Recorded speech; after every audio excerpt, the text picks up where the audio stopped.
the world, come across and refuel at Thule, Greenland. Spend 2 days R&R and refuel and go to that other route that we took and up north of Iceland and Greenland and over that way, and that we'd go land at Upper Hayford, England. Spend 2 days, refuel, come all the way back from there to Travis. But then when we pulled the gear up, it was going to be 42 hours at least. You're going to be there for a while. But we had a place to sleep on the aircraft. We had bunks on the aircraft. You said they took off that many guns and dropped 6 people. Why'd they do that? So we could gain about 12,000 feet of altitude. That's what I was wondering. If it was altitude, or whether you switch payload to something else. Yeah,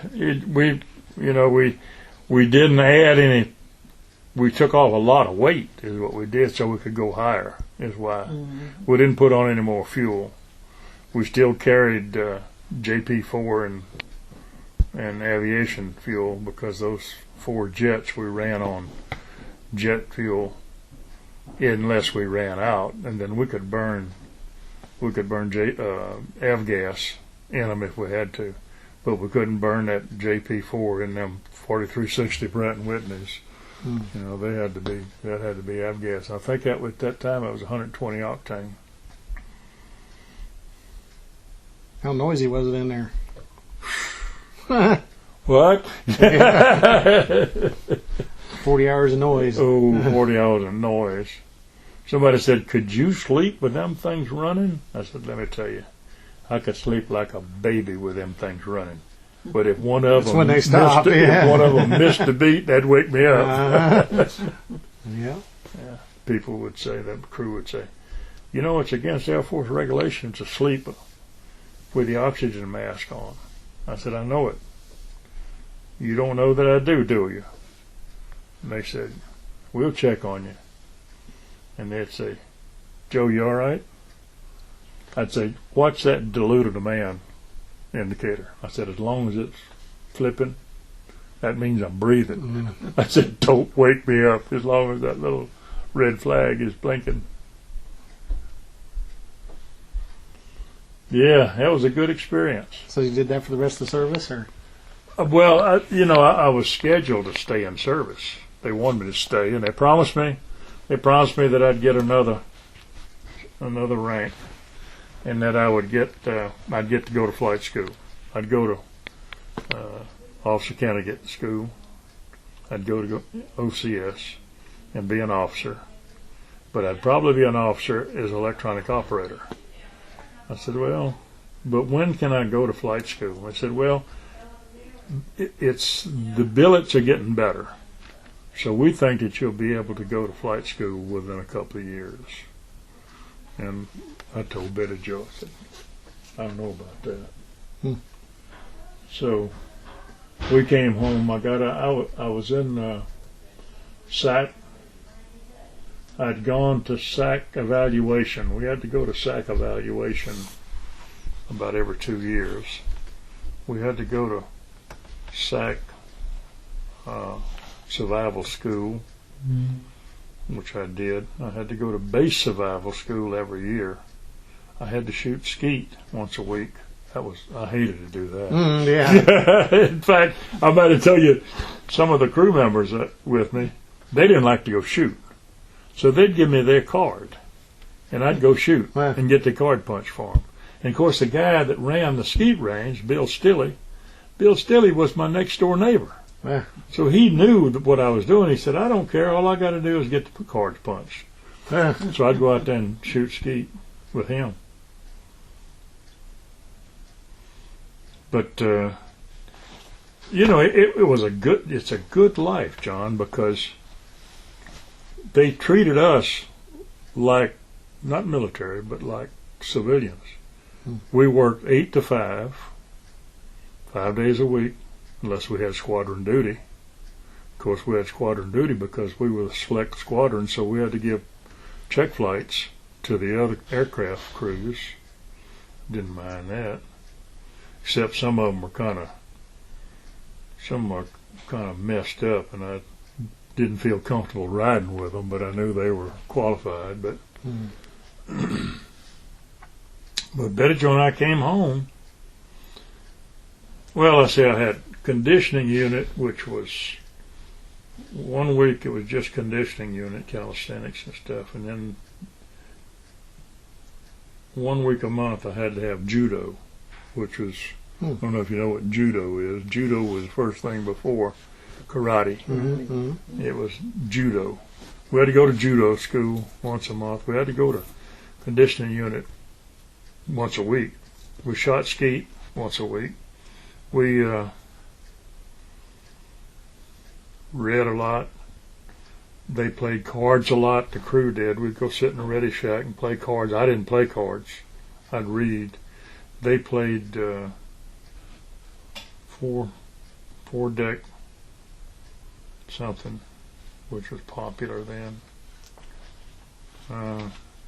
When did Vietnam start? Was Were you still in when Vietnam started, or were you talking about Vietnam? No, I'm talking about Korea. 61, 62. This is in the 50s. This That's is early right, that's 50s. right. Yeah. See, I was, and then I got Vietnam stuck in my head. You said it earlier there. No, yeah. Well, you're talking about Korea, yeah. But then when I when I finished my enlistment, I'd just come back from some SAC evaluation in Texas, and we didn't go down there with our aircraft. We took another aircraft that was scheduled to be overhauled there at Kelly, and it was a dud. I mean, we had everything from fire behind the instrument panel on the runway to everything you could think of, engine problems, whatever. And we were supposed to go down there a week. We stayed 4 weeks. Betty Jo was home there with 3 kids, a new car, and she couldn't drive. And so it was bad. But I got out, we came home, and I was ready to go back. The crew wanted me to come back. I wanted to come back. But the shipyard found out I was home, and they wanted me to go to work in the shipyard. I was going to say, that kind of prepped you for being over there at Ingalls. That's right. Yeah. So they came and got me, and my daddy and one of the local fathers, politicians, told me I needed to go down to the shipyard and talk to the head of electrical. They wanted to talk to me. So I went down there and talked to him, and he said, "We need you to go to work." I said, "Well, I'm supposed to go back to my air crew in Travis Air Force Base." I said, "Well, we need you and we can hold you." And so they contacted the military. The military said they'd give me 30 days. And then it got past 30 days. They said they'd give me 90 days. And then the last thing, they said they'd give me a year to come back. But by then, I'd already made up my mind I wasn't going back. And the U-2 was coming along.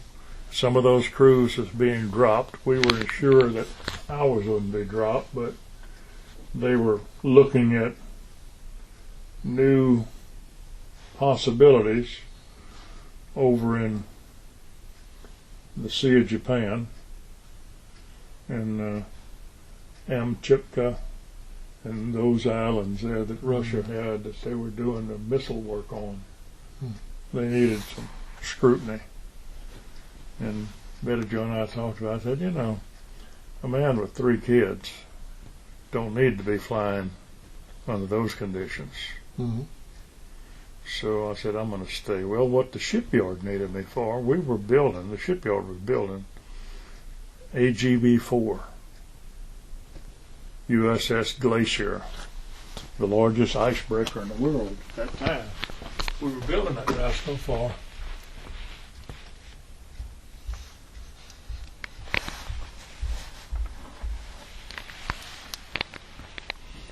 Right there, AGB-4.